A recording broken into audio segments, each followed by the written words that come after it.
Have you ever noticed how anxiety feels like it's a part of who you are? Almost as if it's stitched into your identity.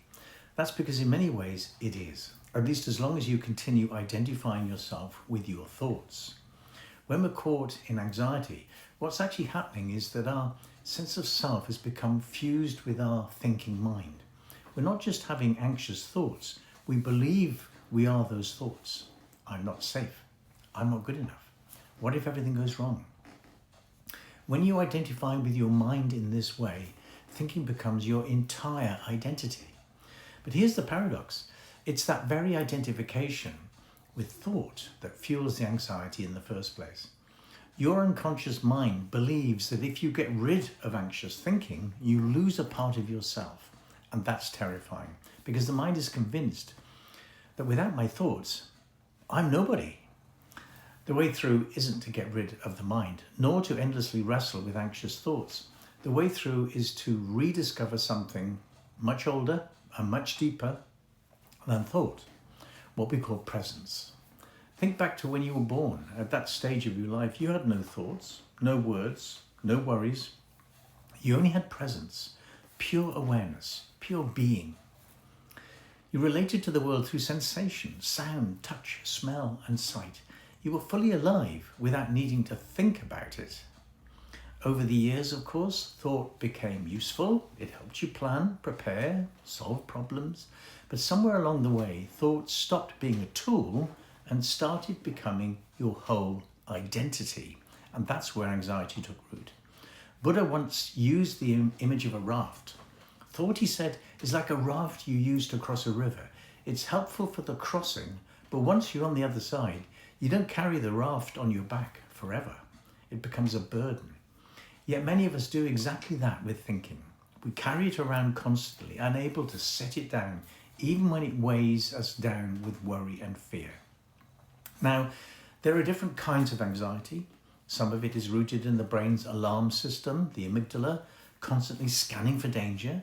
If you've been through trauma or early wounding, that system can stay hyper alert, leaving you in a constant state of survival. But in many cases, the fuel for this alarm is still thought, the endless what-ifs and imagined scenarios. Even daydreaming about something positive like winning the lottery can stir up restlessness because imagination keeps dragging you into the future. And the future, no matter how much you think about it, is never here. It's an illusion. You can't fix anxiety by endlessly analysing imagined scenarios. That's why thought-driven anxiety feels like suffering. It just never ends. The invitation then is to step out of the loop of anxious thought and return to presence. Presence is simple, but it can feel boring at first. It's not dramatic. It doesn't give you the same stimulation that anxiety does, but that's exactly why it brings peace.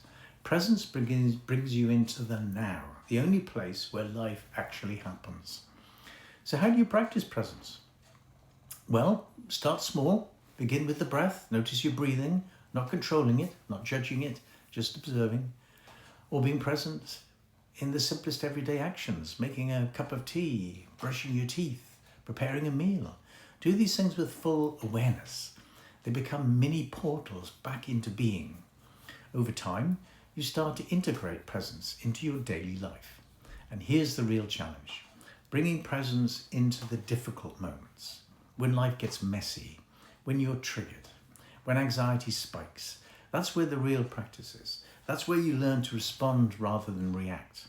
Because often, what looks like overreaction in the present is really an old trauma response.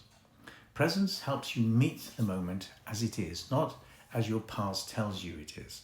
Here's a simple tool you can use. If you're facing a worry, allow yourself 20 minutes to think about it. Write it down. Reflect, even plan if you need to. But once those 20 minutes are up, stop, put it down and return to presence. That way, you're not trying to suppress the mind, but you're not letting it dominate your life either. Managing anxiety isn't about eliminating thoughts or fixing every what-if scenario. It's about shifting your identity from the mind to the deeper awareness beneath it. When you rediscover presence, you realize you are not your anxious thoughts. You are the awareness watching them. And here's the reality. Presence isn't a future achievement. It's available right now, in this breath, in this moment, in this very second of being alive. So the next time anxiety tells you this is who you are, remember, you are not your thoughts. You are not your fear. You are presence itself. And in presence, there is peace. If you'd like help managing your anxiety, visit my website. Book a free discovery call. Let's see what's possible.